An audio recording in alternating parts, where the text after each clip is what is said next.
నమస్తే అండి, నేను రజా. ఈ వీడియో నేను మనస్ఫూర్తిగా చేస్తున్నాను. ఈరోజు 27 సంవత్సరాల తర్వాత బీజేపీ పార్టీ ఢిల్లీ పీఠం మీద కూర్చోగలిగింది. ఒక్క మత రాజకీయాన్ని పక్కన పెడితే బీజేపీకి నేను హ్యాట్స్ ఆఫ్ చెప్తాను. ఎన్ని సంవత్సరాలైనా, ఎన్నేళ్ళైనా, ఎన్ని దశాబ్దాలైనా, ఎన్ని శతాబ్దాలైనా బీజేపీనే దేశాన్ని ముందుకు తీసుకెళ్లాలని కోరుకుంటాను. ఎందుకో కూడా చెప్తా. దాని వెనుకున్నటువంటి లాజిక్స్ ఏంటి, దాని కథ ఏంటి, ఎందుకు ఇలా మాట్లాడుతున్నాను కూడా చెప్తాను. హిందూ ముస్లిం అనే ఎజెండాని కొంచెంసేపు పక్కన పెట్టి మాట్లాడుకుంటే, కంపేర్ టు కాంగ్రెస్ గవర్నమెంట్తో మనం చూస్తే నాకు అనిపించేది ఏంటంటే బీజేపీ ఈరోజున ఇండియాని నెక్స్ట్ లెవెల్కి తీసుకెళ్ళింది. ఒకప్పుడు భారతదేశం అంటే చాలా అవమానకరం. ఎక్కడో ఒక మూల నిలబెడతారు. ఎక్కడ ఫారెన్ కంట్రీస్కి ఏదైనా సమ్మిట్ కోసం వెళితే, ఏ సమ్మిట్ అయినా సరే, నాటో సమ్మిట్ కావచ్చు, మరే సమ్మిట్ కావచ్చు, బ్రిక్స్ సమ్మిట్ కావచ్చు, ఏదైనా అవ్వచ్చు. ఏ సమ్మిట్కి వెళ్ళినా మన యొక్క స్థాయి ఒక మూల, కానీ ఈరోజు మన స్థాయి సెంటర్. అదేవిధంగా ప్రపంచ దేశాలకి ఏదైనా నష్టం వచ్చినా కానీ ఈరోజు భారతదేశం అండగా నిలుస్తుంది. రాకెట్స్ దగ్గర నుంచి, స్పేస్ దగ్గర నుంచి, ఆర్మీకి సంబంధించినటువంటి వెపన్స్ వరకు, మెషినరీ వరకు, మ్యానుఫ్యాక్చరింగ్ యూనిట్స్ వరకు, ప్రతి దాంట్లో కూడా ఈరోజున భారత్ ఎంత స్ట్రెంగ్ అయిందంటే లాస్ట్ 2014 తర్వాత, అంతకుముందు అవ్వలేదంటే, అంతకుముందు ఎప్పుడు కొట్టుకొని సావడమే. రాజకీయాలు అంటే ఇప్పుడు మనం తెలంగాణలో చూస్తున్నాం కదా, కేవలం రాజకీయం కోసమే రాజకీయం. అది తప్ప డెవలప్మెంట్, ఈరోజు డెవలప్మెంట్ ఎలా జరుగుతుంది దేశం? సరే, నార్త్ ఇండియాకి తల్లి ప్రేమ, సౌత్ ఇండియాకి సౌత్ తల్లి ప్రేమ ఎంతో కొంత చూపిస్తున్నప్పటికీ కూడా బీజేపీ పార్టీ అధికారంలోకి వచ్చిన తర్వాత వాళ్ళు నార్త్లో మత రాజకీయాలు చేసుకొని అక్కడే చేసుకున్నప్పటికీ కూడా ఈ రోజున దేశం అభివృద్ధి పదంలో మాదిరిగా ముందుకెళ్తుందంటే వీళ్ళు తీసుకుంటున్నటువంటి నిర్ణయాలు. చాలామంది ట్యాక్సేషన్ గురించి నా దగ్గర మాట్లాడుతుంటారు, బీజేపీ ట్యాక్సేషన్ విషయం గురించి. మీరు నొక్కి ఒక్క నుంచి చెప్పొచ్చు కదా, ఈరోజు ట్యాక్సేషన్ విషయంలో ఇలాంటి రాద్ధాంతం చేస్తారు కదా, ప్రతి దాని మీద విపరీతమైన ట్యాక్స్లు, సిజిఎస్టీ, ఆర్జిఎస్టీ, ఈజిఎస్టీ, సెంట్రల్ ట్యాక్స్లు, ఈ ట్యాక్స్, ఆ ట్యాక్స్, రకరకాల ట్యాక్స్లు వేస్తారు కదా. సో ప్రజల్ని పిండుకు పీల్చుకొని తింటున్నారు కదా. అంటే నేను చెప్పే మాట, బీజేపీ పార్టీ వాళ్ళ జేబులోంచి డబ్బులు తీసి బయట పెట్టలేదు కదా. బీజేపీ పార్టీ నాయకులు మహా అయితే ఎంత ఇస్తారు? ఎవడైనా ఇవ్వాలనుకుంటే 1 కోటో 10 కోట్లు 10 కోట్లు ఇస్తాడు. కానీ దేశం నడపాలంటే లక్షల కోట్ల వ్యవహారం. ఎవరు ఇవ్వాలి? మనం ఇవ్వాలి, సామాన్యులు ఇవ్వాలి.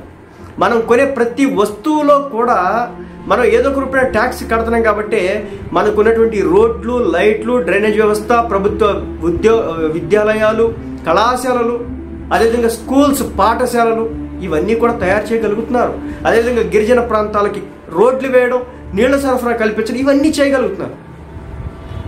కాబట్టి ట్యాక్స్ విషయంలో నేను మాట్లాడేది ఏంటంటే, భారతదేశంలో ట్యాక్స్ పే చేసే వాళ్ళ సంఖ్య, ట్యాక్స్ ఫైల్ చేసే వాళ్ళ సంఖ్య చాలా తక్కువ అన్నమాట. అందుకే నేను బీజేపీ పార్టీ నిందించలేను ట్యాక్స్ విషయంలో. 5 లక్షలు వస్తే ప్రతి ఒక్కరు కూడా ట్యాక్స్ ఫైల్ చేయాలి, మినిమం ట్యాక్స్. ఈ రోజున కొన్ని మార్పుల కారణంగా 12 లక్షల వరకు మనం ట్యాక్స్ పే చేయాల్సిన పని లేదు గవర్నమెంట్కి ప్రత్యక్షంగా. అయినప్పటికీ కూడా లెక్క ప్రకారం జీరో ట్యాక్స్ ఫైల్ చేయాలి. ఎన్ని లక్షలు వస్తే 4 లక్షల తర్వాత నుంచి మనం. కానీ మన దేశంలో అది ఫైల్ చేయరు. కోటీశ్వరుడైనా సరే ఫామ్ ల్యాండ్స్ కొనుక్కొని దాని మీద ఎలా ట్యాక్స్ని దాచుకోవాలని చూస్తారు తప్ప, మనం గవర్నమెంట్కి ట్యాక్స్ పే చేయాలి, మన దేశం ముందుకెళ్ళాలంటే మనం ట్యాక్స్తోనే చెప్పేసి ఎవడం కూడా ఉండదు. సో అది అప్పుడు అలాంటప్పుడు ఏం చేస్తారు? మనం తీసుకునే టూత్పేస్ట్ మీదో, కొనుక్కునే ఉప్పు, కారం, నూనె, పసుపు, ఆ దగ్గర నుంచి ఎలక్ట్రిక్ గ్యాడ్జెట్స్, బట్టలు, తినే వంటకాలు, వీటి మీద ఇంకా ట్యాక్సులు పెంచి అందరి చేత ఏదో ఒక రూపాయి, తలా రూపాయి ఇంత వేయించడం అయితే జరుగుతుంది. కాబట్టి నేను అందుకే బీజేపీ ప్రభుత్వాన్ని ఏ రోజు కూడా ట్యాక్స్ విషయంలో నేను తూలి మాట్లాడను, అడ్డగోలుగా మాట్లాడను. ఇక ఢిల్లీపేట విషయానికి వస్తే 27 ఏళ్ల తర్వాత, అంటే ఇంచుమించు 1998 ముందు బీజేపీ పార్టీ ఢిల్లీలో అధికారంలో ఉంది. ఆ తర్వాత కాంగ్రెస్ వచ్చింది, వరుసగా కొడతానే వచ్చారు. ఆ తర్వాత ఆమ్ ఆద్మీ పార్టీ 2 టర్ములు, దాదాపు 10 ఏళ్లుగా వీళ్ళు అధికారంలో ఉన్నారు. చివరాఖరికి ఢిల్లీ ప్రజలు కొంచెం కాబట్టి కొంచెం తెలుసుకొని ఏదో మార్పు కావాలని చెప్పేసి కోరుకుంటున్నారు. ఆమ్ ఆద్మీ వచ్చినప్పుడు కూడా ఢిల్లీలో నేను కోరుకున్నా, ఆమ్ ఆద్మీ సెన్సేషన్ క్రియేట్ చేస్తుంది, సో అద్భుతాలు తయారు చేస్తుంది, అన్నా హజారే వారసుడిగా అరవింద్ కేజ్రీవాల్ వచ్చాడు, రాష్ట్ర రాజకీయాలను మార్చేస్తాడు, దేశంలో అంతా మార్పులు వచ్చేస్తాయని చెప్పేసి అనుకున్నా. కానీ అది కూడా తాను ముఖ్య అని చెప్పేసి తర్వాత అర్థమైంది నాకు. అది పరిస్థితి. ఇక బీజేపీకి సంబంధించి వాషింగ్ పౌడర్ నిర్మా కాన్సెప్ట్ చెప్తా ఉంటారు. ఏమంటే వేరే పార్టీలో ఉన్నప్పుడు వాళ్ళ మీద కేసులు, ఈడీలు, ఆ ఈడీలు జరుగుతూ ఉంటే మారంగానే అది ఏ రాజకీయ పార్టీనైనా సర్వసాధారణం అయిపోయింది ఈ రోజున. సో దాన్ని పక్కన పెట్టి నేను బీజేపీ పార్టీ విషయంలో నాకు నచ్చేది ఏంటంటే డెవలప్మెంట్. మన దేశం మీద ఎవడైనా అటాక్ చేస్తాడంటే వెనకడుగు వేయకుండా అటాక్ చేయగలిగేటటువంటి సత్తా. అది పాకిస్తాన్ అవని, చైనా అవని, బంగ్లాదేశ్ అవని, శ్రీలంక అవని, లేదా మరే కంట్రీ అయినా అవని, మన దేశం మీద వీళ్ళు అటాక్కి వస్తారంటే భారతదేశం వెనకడుగు వేయదు. గుండెలు చీల్చి రక్తం చిందించి చావును చూస్తుంది తప్ప వాడిది మన దేశం మీదకి వచ్చేవాడిది వెనకడుగు వేయదు. ఒకప్పుడు 2014 ముందు మన జవాన్లు బోర్డర్లో తుపాకీ గుండ్లకి బలైతా ఉంటే తిరిగి తోట పేల్చాలంటే ఆ తోటాకి కూడా మనోళ్ళు లెక్క చెప్పాల్సి వచ్చేది. కానీ ఈ రోజున అలాంటిది లేదు. నిన్న కాక మొన్న ఒక అటాక్ జరిగింది ఇండియన్ పోస్ట్ మీద. మన వాళ్ళు చాలా చాలా నిశితంగా పరిశీలించినారు కాబట్టి ఒక 5 దొంగన డాష్ వాళ్ళు మన దేశంలోకి ఎంట్రీ ఇస్తే వెంటనే ఆ ముష్కర్ ముఖని 5 కూడా లేపేసినారు. అదేవిధంగా బోర్డర్లో డ్రోన్స్ సెక్యూరిటీ విపరీతంగా పెరిగింది. ఒకప్పుడు నాకు ఇంకా గుర్తుందో, ఒక వీడియో చూస్తే కళ్ళంటి నీళ్ళు వచ్చిన ఒక టైంలో బోర్డర్లో ఉండేటటువంటి సెక్యూరిటీ సిబ్బందికి, మన జవాన్లకి ఫుడ్ కూడా వెంటనే అందేది కాదంట. కొన్ని రోజుల పాటు పస్తులుండేటువంటి పరిస్థితులు ఉండేయంట. ఆహారం సరిగ్గా ఉండేది కాదు. కానీ ఈ రోజున అలా లేదు. చాలా వరకు మార్పులు అయితే వచ్చినాయి. అడపదడప ఎక్కడ ఉండొచ్చు నేను కాదు, కానీ మెజారిటీ మార్పు వచ్చింది. అదేవిధంగా వెపన్స్ విషయంలో అడ్వాన్స్డ్ వెపన్స్ని ఎప్పటికప్పుడు బడ్జెట్ కేటాయించడం దేశ అభివృద్ధికి, పురోభివృద్ధికి ఎంతగానో ఈ రోజున మన దేశంలో అత్యధిక బడ్జెట్ కేటాయిస్తుంది. ఇప్పుడు వచ్చేసి మన మిలిటరీకే, మన ఆర్మీకే, మన ఇండియన్ మిలిటరీకే ఎక్కువ బడ్జెట్ని కేటాయిస్తున్నారు. వెపన్స్ కొనుగోలుకి వీటికి కేటాయించడం జరుగుతుంది. ఎందుకంటే మనకి థ్రెట్ అలా ఉంది. ఓ పక్క చైనా, ఇంకో పక్క పాకిస్తాన్, మరో పక్క ఇంకొకడు. గుర్తుపెట్టుకోండి, మనకి మన దేశం ఇంపార్టెంట్, మతం పక్కన దేశమే ఇంపార్టెంట్. మనం ఈ దేశంలో పుట్టాం, ఈ దేశంలో పెరిగాం, ఈ దేశంలో తింటున్నాం, ఇదే దేశంలో చచ్చిపోతాం. మనకి మతం ఇంపార్టెంట్ కాదు, దేశం ఇంపార్టెంట్. సరే, బీజేపీ మత రాజకీయం చేస్తుందంటే చేస్తుంది, వాళ్ళ అజెండా అది కాబట్టి. సో ఇక్కడ 2 మతాలు మేజర్ ఉన్నాయి, హిందూ, ముస్లిం. సో ముస్లిం మతం మీద కొంత రాజకీయం చేస్తూ ఉంటుంది. అది కూడా ఎలక్షన్స్ టైంలో మెజారిటీ, మిగిలిన టైంలో అంతేం చేయదు. ఆ లెక్కకు వస్తే కనుక నాకు అర్థం కాని విషయం ఏంటంటే, ఉత్తరప్రదేశ్ ఉంది, అక్కడ దాదాపు ముస్లిం కమ్యూనిటీ చాలా మెజారిటీ ఉంది. ఇప్పుడు వాళ్ళందరినీ చంపేసినాడా ఎవరు ఆయన యోగి ఆదిత్యనాథ్ ఏమైనా చంపేసినాడా ముస్లిం కమ్యూనిటీని? లేదు, ముస్లిం కుటుంబాలను చంపుతారేంటి? కొన్ని చోట్ల ఘర్షణలు అయితే జరుగుతున్నాయి. వాళ్ళు రాళ్ళు వేయడం, వీళ్ళు రాసులు వేసుకోవడం, మొత్తానికి ఇది చేస్తున్నారు. సౌత్లో ఇలాంటివి ఉండవు, నార్త్లో మాత్రం అక్కడక్కడ అడపాదడప జరుగుతున్నాయి. సో నార్త్ రాజకీయాలు సౌత్ వాళ్ళకి సంబంధం లేదు. ఇక్కడ సౌత్లో ముస్లిం, హిందూ భాయ్. సో ఇక్కడ అలాంటి భేదాభిప్రాయాలు ఉండవు. ఇక్కడ మీరు ముస్లింలు కదా, మీరు హిందూస్ కదా, మీరు క్రిస్టియన్స్ కదా, ఇలాంటివి నడవవు. అందరూ కలిసిమెలిసి ఉంటారు. మతం ఇంటి లోపలే, బయటకు వచ్చాక మతం ఉండొచ్చు అక్కడ అడపదడప, నేను 100% చెప్పను, కానీ 80% వరకు నేను ఎక్కడ దాకా ఎందుకు నా పర్సనల్ చెప్తున్నా, నేను నా లైఫ్లో ఇప్పటివరకు కలిసిన 90% పీపుల్ అందరూ కూడా హిందూ మతానికి సంబంధించినటువంటి ఫ్రెండ్సే. సో నాకున్నటువంటి ఫ్రెండ్స్లో 80 to 85 వచ్చేసి హిందూ మతానికి సంబంధించినటువంటి ఫ్రెండ్సే ఉంటారు. ముస్లిం రిలీజియన్కి సంబంధించినటువంటి ఫ్రెండ్స్ చాలా తక్కువ. అదేవిధంగా ఫెస్టివల్స్ వచ్చినా, లేదంటే ఏదైనా టెంపుల్కి వెళ్ళినా కానీ నేను వెళ్తా. నాకు అలాంటి భేదాభిప్రాయాలు లేవు, నాకు అలాంటి ఇబ్బందులు కూడా లేవు. ఏ దైవం అయినా ఒకటే చెప్పింది, మంచిగా చెప్తుంది, చెడు చెప్పదు. సో నా ఒపీనియన్ అది. సరే, నా ఒపీనియన్ ఎవరి మీద రుద్దలే కానీ ఏంటంటే ఈ రోజున బీజేపీ ఢిల్లీ పీఠాన్ని అధిరోహించడం ఏదైతే ఉందో నాకు చాలా హ్యాపీనెస్ ఇచ్చింది. ఎందుకంటే జీవితంలో మనం ఎన్ని కష్టాలు పడ్డా సరే మనకు గోల్ ఉంటే కనుక ఎప్పటికైనా లెగుస్తామని చెప్పడానికి ఇది నాకు ఈరోజు అనిపించింది అనమాట. చాలా మోటివేషన్గా అనిపించింది. 27 years తర్వాత ప్రతిసారి ఓడుతుంది, మళ్ళీ గెలుస్తుంది. ఓడి పట్టు వదలని విక్రమార్కుడు మాదిరి ఈ రోజున గెలిచింది అనమాట. సో నాకు దాంతో చాలా హ్యాపీగా అనిపించి వీడియో చేయడం జరిగిందనమాట.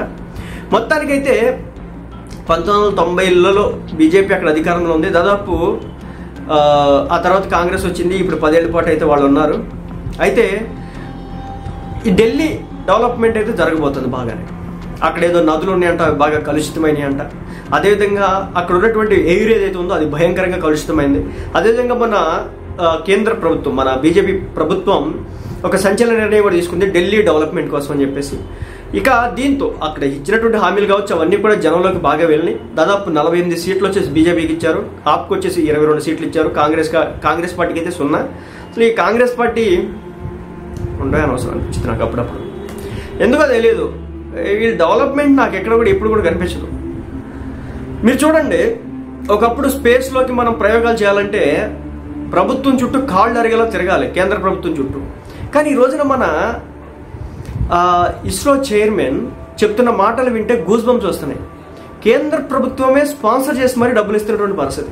ఈ రోజున మీరు చూడండి, మంత్లీ 1 or 2 రాకెట్స్ స్పేస్లో పంపించగలిగే స్టేజ్కి మనం వచ్చినాం. సో అలాంటి సపోర్ట్ కావాలి కేంద్ర ప్రభుత్వం దగ్గర నుంచి, అలాంటి సపోర్ట్ కావాలి. ఉచితాలు కాదు, సపోర్ట్, ఇలాంటి సపోర్ట్ కావాలి. మళ్ళీ మా చెప్తున్నా, మత రాజకీయాలని డెవలప్మెంట్ని మీరు ఎప్పుడు కూడా బేరేజ్ వేయొద్దు, అది కరెక్ట్ కాదు. వాళ్ళ రాజకీయం వేరు, డెవలప్మెంట్ వేరు. ఈ రోజున కేంద్ర ప్రభుత్వం ఉన్న కారణంగా ప్రపంచ దేశాల ముందు మన స్థాయి పెరిగింది, మన దేశం పెరిగింది. అదేవిధంగా మన వెపన్స్ పవర్ పెరిగింది. అదేవిధంగా మన దేశంలో తలసరి ఆదాయం కూడా పెరిగింది, డెవలప్మెంట్ పెరిగింది. సో అన్ని రకాలుగా ఈ రోజున మన దేశం ఒక స్థాయి నెక్స్ట్ లెవెల్లోకి వెళ్ళింది 2014 నుంచి 2024 మధ్యలో.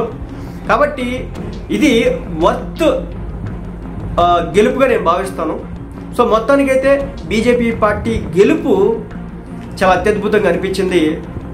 కొంతమంది దీని మీద చించుకోవచ్చు, మాట్లాడతా. ఒకటే చెప్తా, బీజేపీ పార్టీ వాళ్ళ స్వలాభం కోసం రాజకీయం గురించి మాట్లాడట్లా, బట్ వాళ్ళు చేసినటువంటి డెవలప్మెంట్ గురించి, ప్రపంచ దేశాల ముందు భారతదేశం నిలబెట్టిన తీరు గురించి నేను ఈరోజు మాట్లాడుతున్నాను. అదేవిధంగా డెవలప్మెంట్ గురించి. సో ఏం డెవలప్మెంట్ చేసింది అనేది మీ కళ్ళకు కనిపించింది. మీరు ఎక్కడికి వెళ్ళని చూడండి, నేషనల్ హైవేస్ అన్ని కూడా వేసేది వీళ్ళే. అదేవిధంగా ప్రపంచ దేశాల్లో మన స్థాయి ఎలా పెరిగిందో కూడా ఒకసారి చెక్ చేసుకోండి. అదేవిధంగా టెక్నాలజీ పరంగా ప్రపంచ దేశాల దగ్గర నుంచి అనేక కంపెనీలు భారతదేశంలో తీసుకురావడంలో ఈరోజు బీజేపీ కీలక పాత్ర పోషిస్తుంది.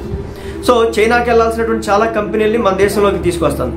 అదేవిధంగా ఫారెన్ ఎక్స్టర్నల్ అఫైర్స్ ఏవైతున్నాయో జయశంకర్ గారు చేస్తారో,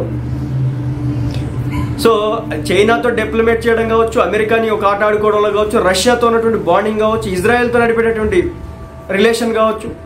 సో చాలా టాక్టికల్ గేమ్ ఉంటుంది అనమాట భారతదేశం నుంచి. ఇంతకుముందు అలాంటిది నేను ఎప్పుడు కూడా చూడలేదు.